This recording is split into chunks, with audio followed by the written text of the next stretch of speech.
Baik, assalamualaikum warahmatullahi wabarakatuh. Kali ini saya ingin memperlihatkan keajaiban numerologi Al-Quran ya, dan membuktikan bahwa Quran ini tidak ada yang bisa membantah siapapun orangnya, meskipun dia itu seorang akademisi dengan titel apapun atau gelar lain lah, saintis ataupun apapun ya. Di sini saya ingin memperlihatkan seseorang yang disebut dengan guru gembul ya, yang suka pemikirannya nggak jelas. Sebenarnya sih kelihatannya baik gitu, ngajak berpikir kritis, tapi kesininya malah menjatuhkan marwah Islam dan cara mempelajari Islam itu sendiri.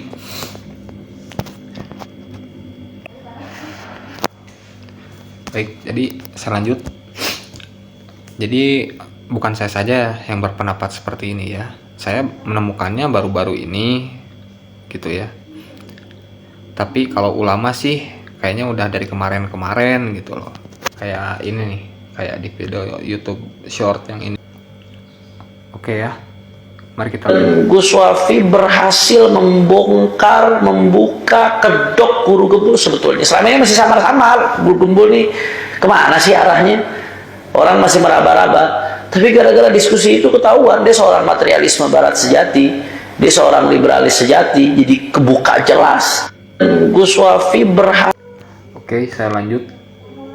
Jadi itu kan baru dari kata ulama ya. Sekarang kita buktikan dengan keajaiban Al-Quran.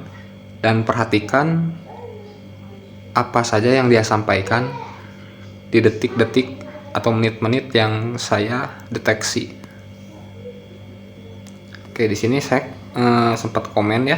Ini di menit 1 42 detik. 42 detik ya. 1 menit 42 detik. Mari kita cek.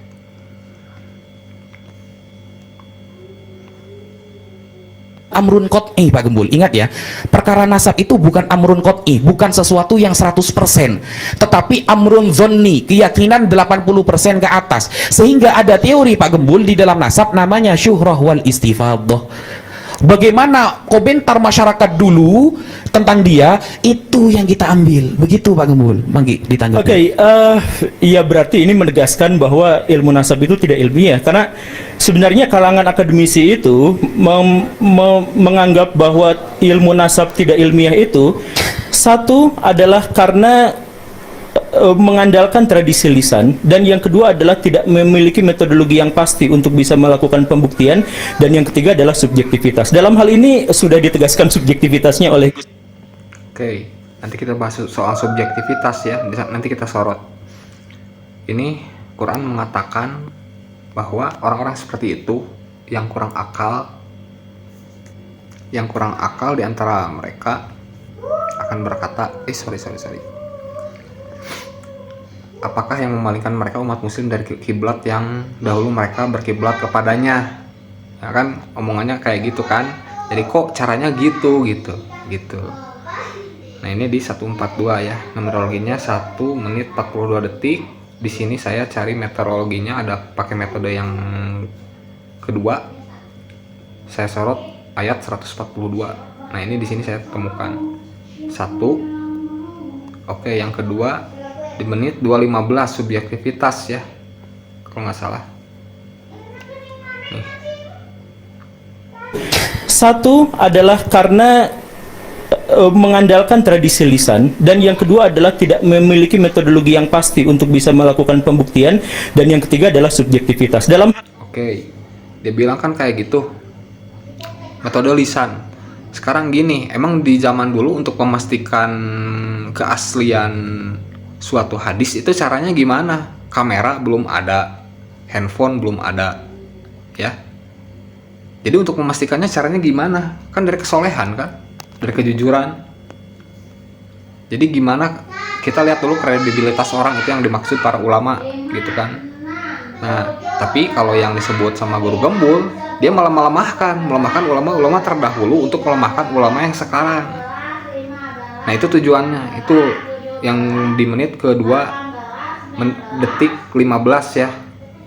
Makanya saya ngutip Al-Baqarah ayat 15, surat 2 ayat 15. Oke, sekarang kita lanjut ke menit 5:19. orang yang jauh dan kita benar-benar tidak tahu soal itu. Jadi itu goib. Nah, Nah, ini Ya. jadi ini baru masalah dasar. Iya, karena tidak ada metodologi khusus sampai sejauh ini yang bisa membuktikan apakah perkataan itu benar atau salah. Gitu kan? oke. Nah, jadi karena tidak ada pengujinya, maka itu tidak disebut sebagai ilmiah, tidak bisa disebut secara akademik, tidak bisa diuji. Apa yang bisa diuji dari sesuatu yang goib? Sekarang ada pernyataan, ada seorang yang mengatakan bahwa ini begini. Dari mana kita dari mana metodologi yang kita gunakan untuk mengatakan bahwa dia telah jujur? Ya dari komentator-komentator orang sebelahnya. Komentator orang sebelahnya itu subjektif. Ada orang yang dekat, ada orang yang jauh, dan kita benar-benar tidak tahu soal itu. Jadi itu goib. Nah, Nah, ini Ya. jadi ini baru masalah dasar. Indrawi bukan satu-satunya, ini justru malah level yang paling dasar agar kita Oke, kita lanjut. Dia berkata subjektif. Kalau misalkan memang subjektif gitu ya, berarti para sahabat juga subjektif dong. Kenapa kita nggak boleh ngikutin apa yang dikatakan oleh si guru gembul ini? Karena kalau misalkan alasannya adalah subjektif, kita juga kan rujukan Nabi Muhammad kan? Nabi Muhammad gitu. Sekarang yang kita lihat apanya dulu, kan kejujurannya dulu kan, itu yang pertama kan. Oke, kita lanjut biar nggak berbelit-belit ya untuk menyanggah apa yang dikatakan guru gembul. Ini kan 5:19 dia mengatakan hal seperti itu kan. Nah, coba kita perhatikan apa yang dikatakan Quran. Oke, sorry gangguan dikit, ini istri saya agak berisik. Oke, kita kembali lagi ya yang kita bahas di menit 5:19 ya. Makanya Al-Quran menyanggah tentang apa yang dikatakan oleh guru gembul. Dia kan termasuk ahli kitab ya. Wahai ahli kitab, sungguh Rasul kami telah datang kepadamu menjelaskan syariat kami kepadamu ketika terputus Rasul-Rasul, agar kamu tidak mengatakan tidak ada yang datang kepada kami, baik seorang pembawa berita gembira maupun seorang pemberi peringatan. Dari situ aja kita udah tahu bahwa Allah itu memerintahkan kita sebagai umat gitu ya, khususnya untuk pada ulama ya, ataupun Anda yang berniat untuk menjadi hafidz gitu ya, hafidz dan penghafal sunnah-sunnah Rasul, untuk selalu mengingat apa yang diajarkan Rasul dan apa yang dikatakan di dalam Al-Quran. Nah, tapi kan dia merujuknya kepada hal subjektif gitu loh. Padahal kan kalau misalkan orangnya nggak jujur, gimana kita bisa percaya gitu kan? Nah, dari situ aja dulu.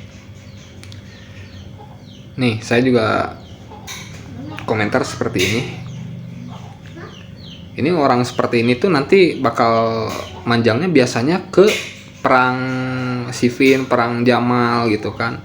Kok jadi saling bunuh gitu loh. Itu kan karena ada penyusup masuk ke dalam kan, orang munafik yang ngancurin gitu kan. Propaganda kan orang munafik gitu kan, propaganda yang dibikin Yahudi. Nah, mereka itu menyusup ke barisan umat Islam. Itu sejarahnya. Sekarang tentang ini yang menit 6 ke 6 menit 8 detik, berarti menit 68. Oke. 68. Di sini kan dia menyebutkan tentang tentang ulama zaman dulu itu mengarang kitab-kitab itu cuman sekedar adat aja gitu loh. Jadi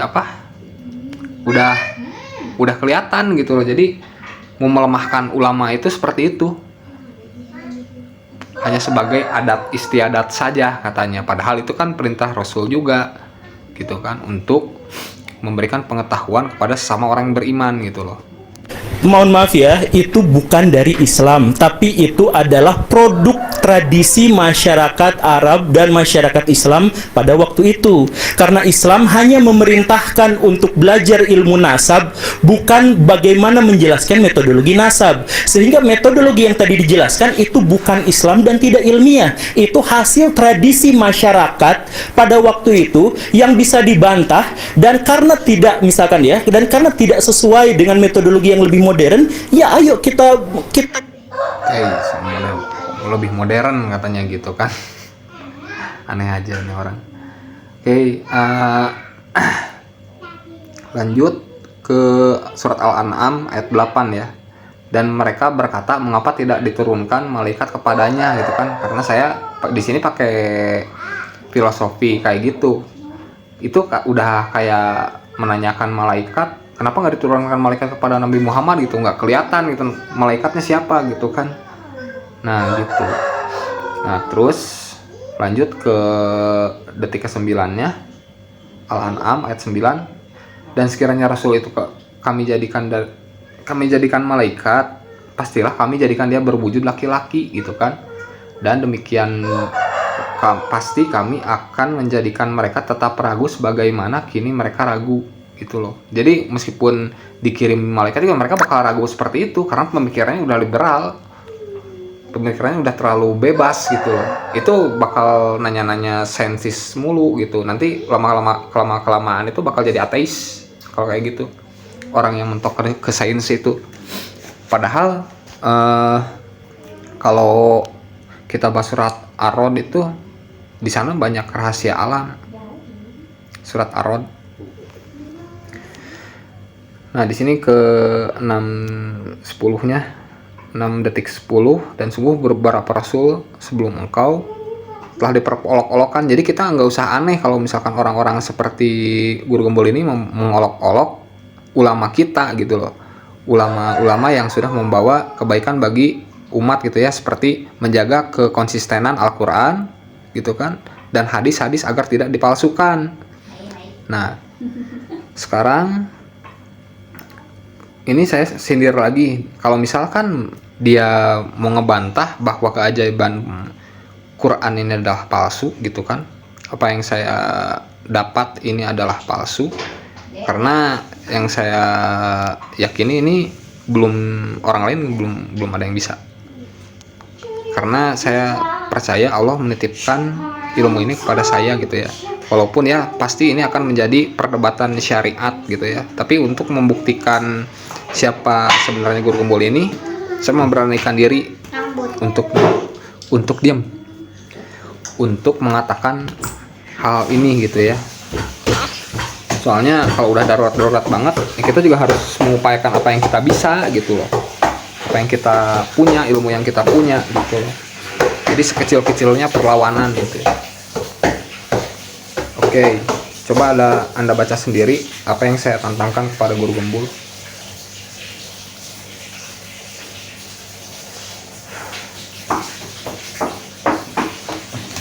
Bisa Anda bacakan.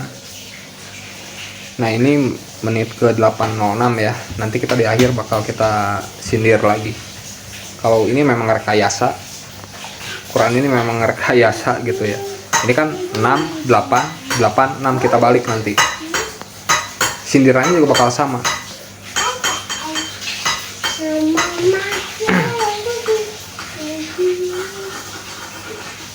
Aduh, kehapus ini kayaknya.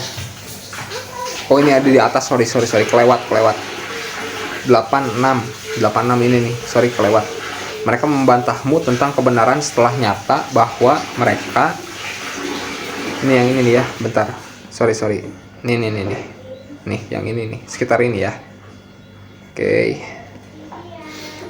Jadi mereka membantahmu tentang kebenaran setelah nyata bahwa mereka pasti menang. Jadi membantah tentang kebenaran setelah nyata ini kalau tanda kurungnya dihapus dulu gitu ya.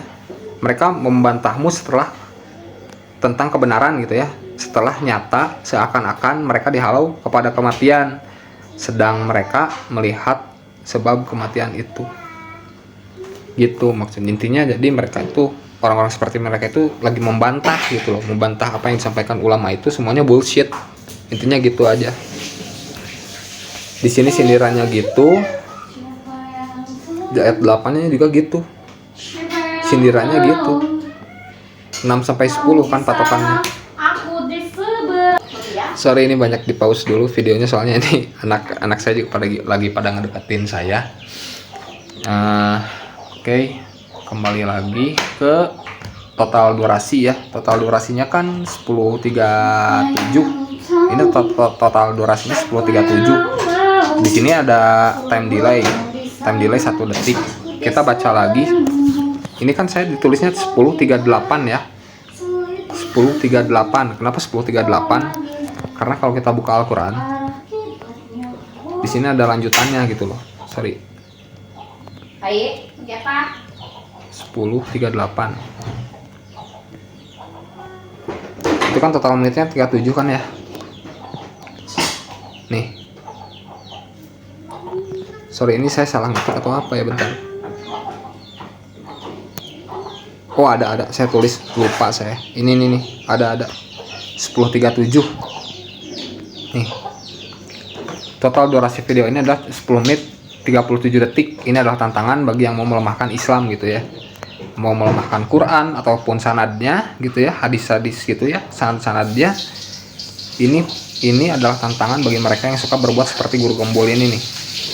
Dan tidak mungkin Al-Quran ini dibuat-buat oleh selain Allah, tetapi Al-Quran membenarkan kitab-kitab yang sebelumnya dan menjelaskan hukum-hukum yang telah ditetapkannya. Tidak ada keraguan di dalamnya, diturunkan dari Tuhan seluruh alam.